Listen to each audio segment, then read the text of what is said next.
안녕하십니까. 정치 읽어주는 남자 이내훈입니다. 저는 제가 나이를 먹어감과 동시에 정치도 더 나아질 줄 알았거든요. 근데 요즘 세태를 보면은 정말 퇴화하고 있는 게 아닌가 싶습니다. 사실 이태원 참사 사건으로 많은 국민분들께서 충격을 먹었고, 저도 충격을 먹었고, 이제 이 사태에 대한 이제 여러 가지 해석들도 있고, 또 우리 사회가 더 나은 방향으로 나아가야 되는데 그러지 못하는 것 같습니다. 특히 그 문제의 중심에는 이거를 어떻게 하면은 자기 진영에 유리하게 이슈화 시킬까. 사실 그게 정치하는 세력이면은 그런 목적에 움직임이 당연히 어느 정도는 없을 수가 없거든요. 근데 지금 광화문에 윤석열 퇴진 촛불 집회가 있었잖아요. 촛불 행동인가요? 일단 그건 아니죠. 그러니까 윤석열 대통령이 당선된 거는 이재명 후보가 후보로 나왔기 때문에 전 당선이 됐다고 생각하거든요. 그리고 윤석열 대통령을 끌어올려준 사람들은 민주당이고, 민주당이 윤석열 대통령을 탄압해가지고 정치인으로서의 중량감을 키워줬고, 마지막으로 이제 이재명 후보를 후보로 내세움으로 인해서 윤석열 대통령을 당선시킨 거거든요. 그래서 모르겠어요. 본인들이 정권을 잡으면 더 이태원 사고가 없었을 것이다 라고 말하고 싶은 것인지. 물론 촛불행동과 민주당은 별개긴 한데, 그런 거에 대해서는 지금 민주당이 촛불행동을 비판하나요? 그건 좀 너무 심했다라든가 제재한다든가 전혀 안 그러죠. TBS 김어준 씨도 그렇고, 오직 이제 윤석열 정부가 잘못한 건 맞아요. 그럼 윤석열 대통령 퇴진하면 대통령 선거 다시 치를 거예요? 거기엔 또 얼마가 들어갈까요? 선거 비용 보전액만 826억, 그러니까 정당이 쓴 돈을 보전한 것만 826억이고, 대략 1000억 이상이 들 것 같아요. 그 비용은 어떻게 할 것이며, 그러면 또 지금 민주당의 후보가 누가 있습니까? 이재명 후보 말고 또 있습니까? 이재명 후보 말고 경선에서 이길 수 있는 사람이 있습니까? 그럼 뭐 하자는 건지 잘 모르겠어요. 물론 윤석열 대통령도 지금 잘못하고 있거든요. 이상민 장관의 경질에 대해서 계속 시위를 이렇게 두고 있는데 경질 안 할 수도 있어요. 근데 저는 그게 잘못된 거라고 봅니다. 왜냐면 알아요. 이상민 장관이 잘못해서 일어난 사고는 아니에요.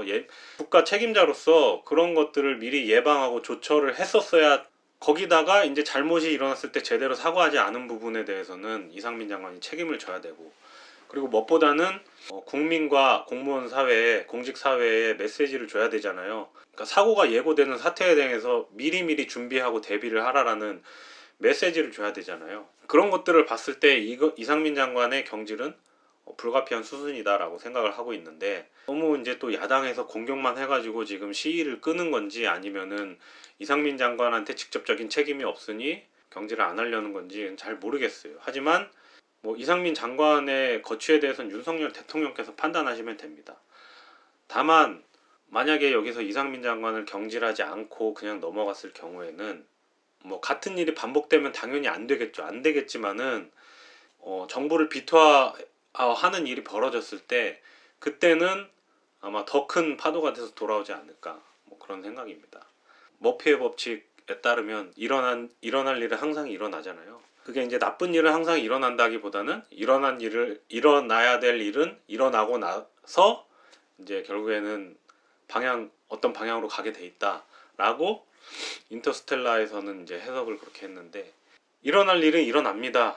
그때 이제 이상민 장관의 거취를 윤석열 대통령께서 결정하셨던 것을 어떻게 결정했는지 국민들은 기억을 하고 있을 것이고, 그때 국민들의 반응도 그거에 따라서 결정이 되겠죠. 그래서 아무튼 읍참마속 하셔야 된다고 저는 보는데, 근데 정권 퇴진은 좀 아니잖아. 그리고 사실 지금 민주당 보면은 결국에는 책임 소재를 밝히고 이제 책임을 지게 하는 일들이 예방하기 위한 건데, 지금 민주당 보면 때는 이때다 이러면서 막 오세훈 서울시장, 박희영 용산구청장 막 비토하는데, 그냥 저는 박희영 용산구청장님이 무슨 당인지 솔직히 모르는데요. 근데 민주당의 반응 보니까 국민의힘인 건 알겠어. 그러니까 우리나라가 그만큼 정치가 양분화돼 있고 그러면 안 되는데, 너무 반대쪽 진영을 누르기 위한 선동적인 메시지로 점철이 돼 있어요. 민주당에서 지금 주목받는 사람들을 봐도 그렇고, 최고위원 이번에 당선되신 분들 메시지를 봐도 그렇고, 그냥 야, 쟤네들 없애려면 우리가 힘을 모아야 돼. 이런 메시지밖에 없거든요. 국가를 위한 대응이나 아니면은 이런 정책들을 설계합시다가 아니고, 그러니까 올바른 방향으로 못 가는 거죠. 정권이 바뀌어도 어쩌면 또 일어날지도 몰라요. 정치권이 이런 식으로 대책 없이. 이거는 대책을 세우는 게 아니에요. 제가 봤을 때는 그냥 다음 선거 준비하는 거예요. 그래서 다음 선거 때까지 아무튼 양당의 파이를 더 키워가지고 중도층을 다시 양당으로 이렇게 쪼개가지고 선거에서 이득을 취하려는 거죠. 그러니까 전심전력을 다해서 지금 비판하고 있는 겁니다. 근데 그건 아니죠. 이성적으로 생각해야죠. 이태원에서 사고로 돌아가신 그 외국인분 아버지가 법정 소송을 불사할 거라는 메시지도 던지셨는데, 저는 이태원 유가족 분들이 정부 상대로 전 소송해야 된다고 봅니다. 정신 차려야죠. 정부가 보상한다고 끝나는 게 아니에요. 이거는 제가 정당인의 한 사람으로서가 아니고 국민의 한 사람으로서 참 우리 공직사회 볼 때마다 굉장히 경직되고 책임 회피적인 면들을 많이, 그런 것들이 수동적으로 뭐 상부 지시에 따라서 뭐 이렇게 되는 게 아니고 미리미리 예방되고 더 적극적으로 조처하고 그런 조치들이 책임 소재가 분명해지고 하려면은, 저는 이런 사고가 있을 때마다 피해자들이 적극적으로 국가한테 좀 소송을 해야 된다고 봅니다. 그 본론을 좀 벗어났는데요. 좀 많이 걱정이 돼요. 무슨 광화문에 이제 맘 놓고 갈 수가 없어요. 사실 광장은 맞아요. 자유로운 국민의 한 사람으로서 정치적인 목소리도 낼 수 있고 마음이 맞는 사람들끼리 이제 결사해가지고 뭐 그렇게 할 수도 있거든요. 근데 솔직히 이제는 그냥 민주당과 국민의힘의 싸움, 그러니까 어느 정권이 되든지 광장에 국민의힘 아니면 민주당 쪽 사람들이 진치고 앉아가지고 퇴진하라고 물러나는 모습을 아마 이명박 이후인 것 같아요. 계속해서 보다 보니까 이게 과연 이성적이고 올바른 국민의 목소리인가.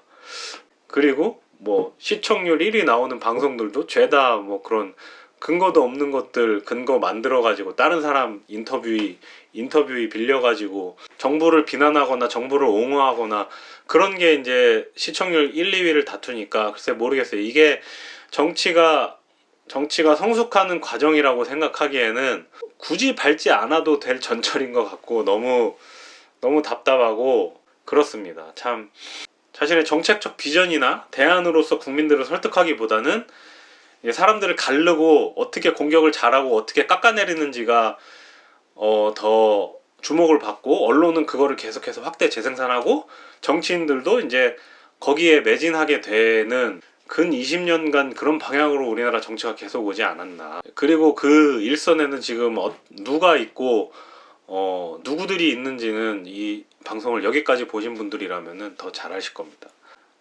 근데 참 걱정입니다.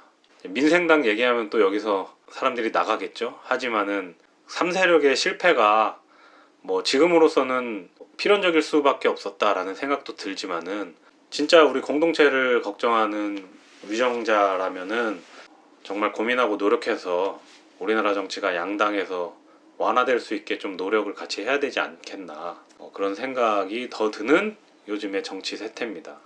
정치권과 국가가 일다운 일을 할 수 있게 되는 방향으로 어떻게 하면 갈 수 있는지 좀 고민을 해주셨으면 합니다. 그래서 오늘 영상 여기까지고요. 봐주셔서 감사합니다. 안녕.